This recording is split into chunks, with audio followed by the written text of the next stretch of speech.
Assalamualaikum warahmatullahi wabarakatuh. Selamat datang kembali di Ekolab Ekonomi Akuntansi, lab tempat belajar ekonomi dan akuntansi.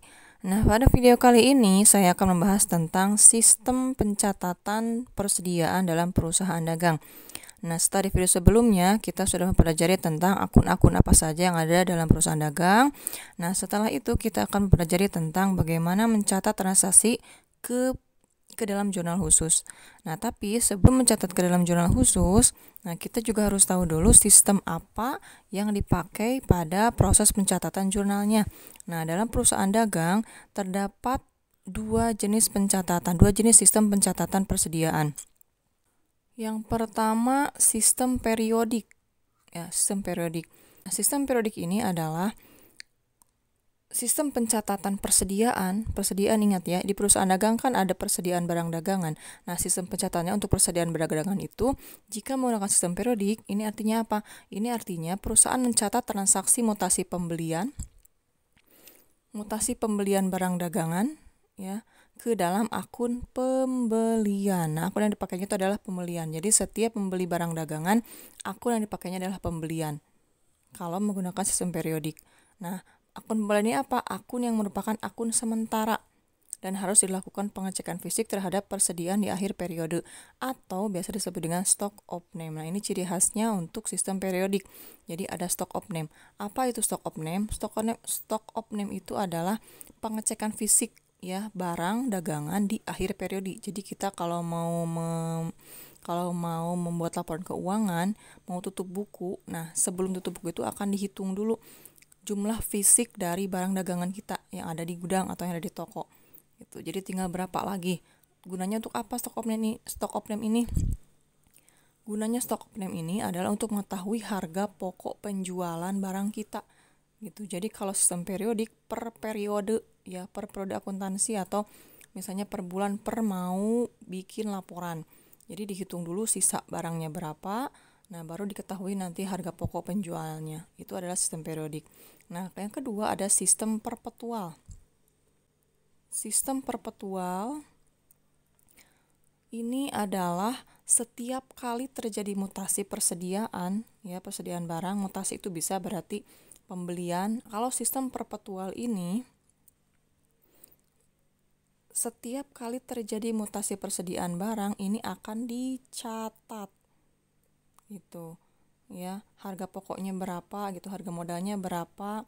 Kemudian yang dipakainya itu adalah akun persediaan barang dagangan yang dipakainya kalau perpetual. Nah, ini.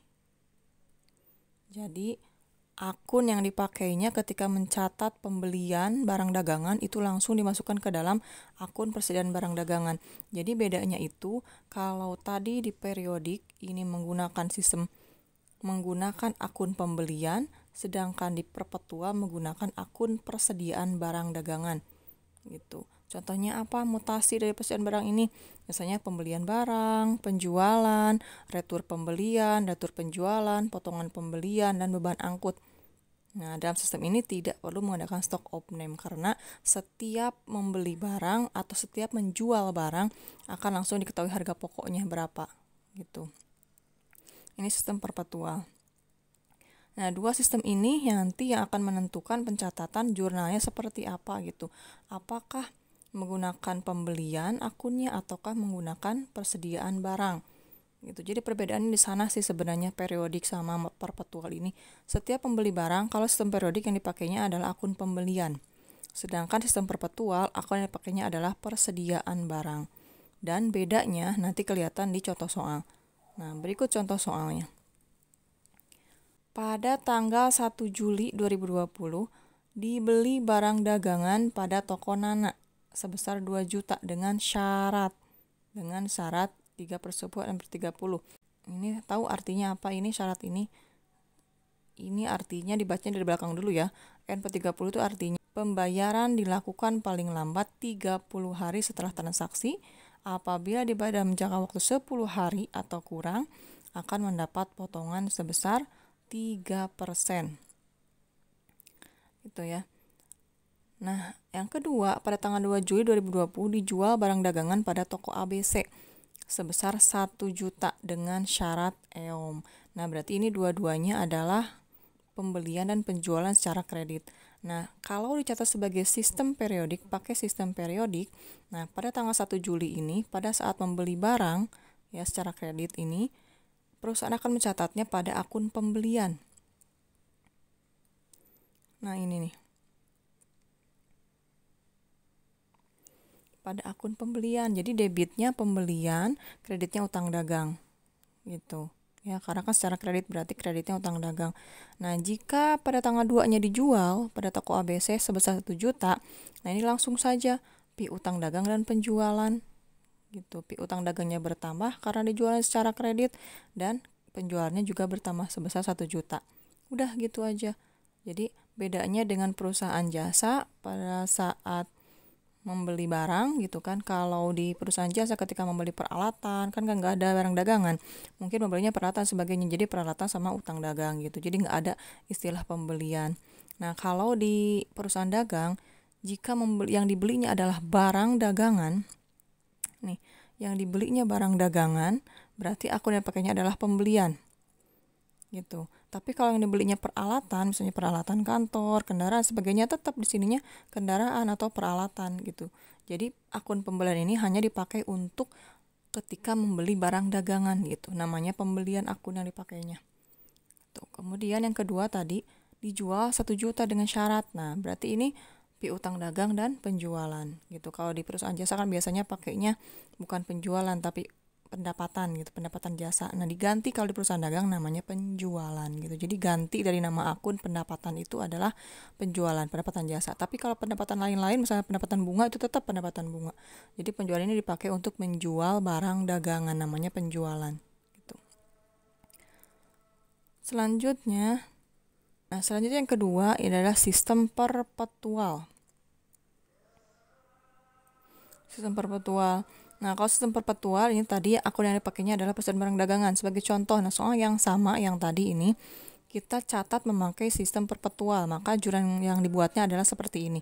Pada saat membeli barang dagangan ini tadi secara kredit, berarti debitnya persediaan barang dagangan dan utang dagang. Nah, bedanya di sini. Kalau tadi yang sistem periodik itu debitnya itu bukan persediaan barang dagangan tapi pembelian gitu. Itu bedanya yang pertama ya. Kemudian kreditnya sama utang dagang karena pembeliannya secara kredit gitu. Jadi yang pertama tadi perbedaannya adalah kalau di periodik, kalau menggunakan sistem periodik berarti akun yang pakainya adalah pembelian, sedangkan kalau perpetual ini persediaan barang dagangan. Nah, yang kedua pada saat dijual barang dagangan tersebut. Nah, ini yang membedakannya. Kalau tadi periodik itu cuma satu ya, piutang dagang penjualan, kalau di perpetual jadi ada dua yang harus dicatatnya.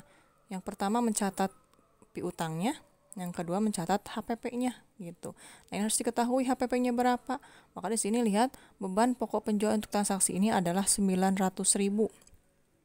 Gitu. Berarti kita harus catat ke jurnalnya seperti apa.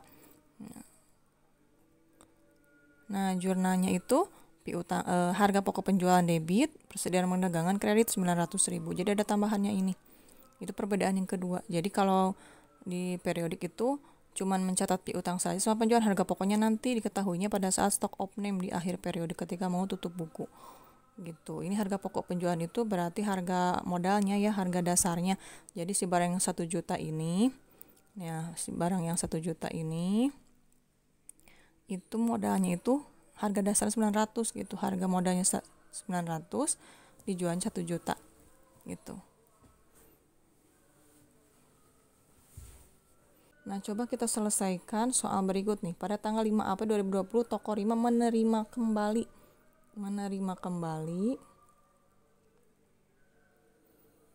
Toko Rima menerima kembali barang dagangan yang telah dijual secara kredit pada toko mahal ini sebesar 500.000. Beban pokok penjualnya sebesar 400.000. Catatlah transaksi tersebut ke dalam jurnal umum menggunakan sistem perpetual. Ingat, sistem perpetual itu berarti akun yang dipakainya adalah apa?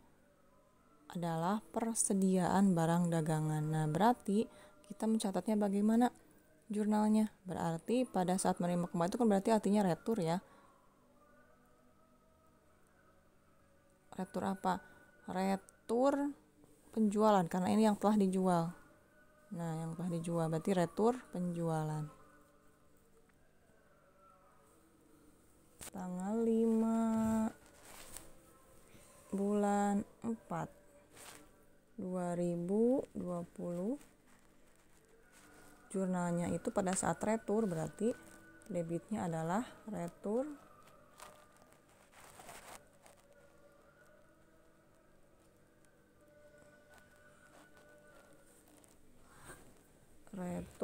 penjualan. Kreditnya apa? Kreditnya piutang dagang.